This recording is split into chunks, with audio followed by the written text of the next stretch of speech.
আজকে রান্না করব বগুড়ার বিখ্যাত ডিম আলু ঘাটি। এই রেসিপিটা এত মজার হয়, আর এই রেসিপিটা তৈরি করতে হলে অবশ্যই নতুন আলু দিয়ে এই রেসিপিটা তৈরি করলে বেশি মজার হয়। আর কারা কারা এইভাবে ডিম দিয়ে আলু দিয়ে ঘাটি রান্না করে খেতে পছন্দ করেন অবশ্যই কিন্তু কমেন্ট করতে ভুলবেন না। তো চলুন, এই লোভনীয় স্বাদের ডিম আলু ঘাটিটা আমি কিভাবে রান্না করেছি সেই রেসিপিটি আজকে আপনাদের সাথে শেয়ার করব।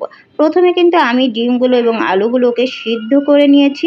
এরপর কড়াইয়ের মধ্যে দিয়ে দিলাম হচ্ছে সরিষার তেল, তারপর দিয়ে দিলাম সামান্য একটু হলুদ গুঁড়ো, মরিচের গুঁড়ো আর লবণ।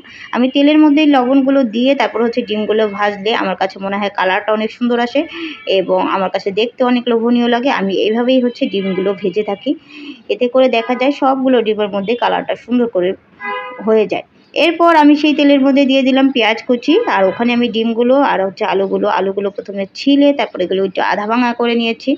পেঁয়াজগুলো যখন একটু লাল লাল করে ভাজা হয়ে যাবে, এই জন্য পেঁয়াজটা নরম করার জন্য দিয়ে দিলাম হচ্ছে সামান্য একটুখানি লবণ দিলে কিন্তু পেঁয়াজটা তাড়াতাড়ি নরম হয়ে যায় এবং আপনার রান্না করতেও কিন্তু অনেক ভালো হয়। এরপর এখানে দিয়ে দিলাম হচ্ছে 1 চা চামচের মতো আদা রসুন বাটা, 1 চা চামচ হলুদের গুঁড়া, 1 চা চামচ মরিচের গুঁড়া। আমি তেলের মধ্যেই মশলাটা প্রথমে ভেজে নিচ্ছি।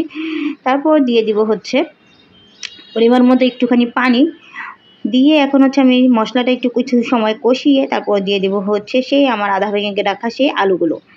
ঝটপট যদি আপনি কোনো মজাদার রান্না করতে চান তাহলে ডিম আলু ঘাটি রান্না করে খান, অনেক মজার হয় এই রেসিপিটি। আর এই রেসিপিটি কারা খেয়েছেন, ট্রাই করেছেন অবশ্যই কিন্তু জানাবেন। আর যারা হচ্ছে বগুড়া আছে তারা হচ্ছে ওনারা এই ধরনের রেসিপি খুবই পছন্দ করে এবং তাদের খেতেও কিন্তু অনেক ভালো লাগে। আমি যদিও বগুড়ার না, তবে আমরাও মাঝে মাঝে এই রেসিপিটা তৈরি করে খাই। আমাদের বাসায় সবাই হচ্ছে এই ডিম আলু ঘাটির এই রেসিপিটা কিন্তু অনেক বেশি পছন্দ। তো বারবার কষিয়ে কিছু সময় কষিয়ে নিব, যেহেতু ডিম আলুগুলো সিদ্ধ ছিল, যাতে আলুগুলোর মধ্যে সব ধরনের মশলা ভালোভাবে ঢুকে যায়, এই জন্য আমি একদম দমে রেখে দিয়েছি। কিছু সময়ের জন্য কষানো হয়ে গেলে এর পরবর্তীতে আমি ঢাকনাটা খুলে ভালোভাবে আবার নাড়াচাড়া করে নিচ্ছি। দেখুন কতটা সুন্দর কালারফুল দেখা যাচ্ছে, তাই না? এরপর আমি দিয়ে দিলাম হচ্ছে পরিমাণ মতো কিছুটা পানি দিয়ে এখন হচ্ছে আমি ঢাকনাটা ঢেকে রাখবো।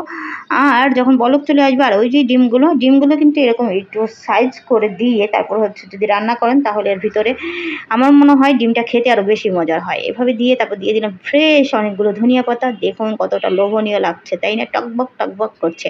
আমার কাছে এই অংশটা অনেক বেশি ভালো লাগে।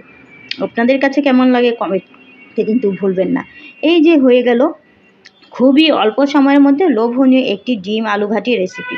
এভাবে আপনারাও ট্রাই করে দেখবেন। দেখুন কালারটা কতটা সুন্দর হয়েছে, বেশি মশলারও লাগে না এবং কিন্তু হচ্ছে খুবই অল্প সময়ের মধ্যে তৈরি করে নেওয়া যায় একটা লোভনীয় একটা তরকারি। রেসিপিটি কেমন লাগলো কমেন্ট বক্সে জানাবেন। ভালো লাগলে অন্যদিকে ছড়িয়ে দিয়ে এবং আমার পাশে থেকে একটি গঠনমূলক কমেন্ট করে আমাকে উৎসাহিত করবেন নতুন নতুন রেসিপি দেওয়ার জন্য। সবাই ভালো থাকবেন, সুস্থ থাকবেন। আল্লাহ হাফেজ। আসসালামু আলাইকুম সবাইকে।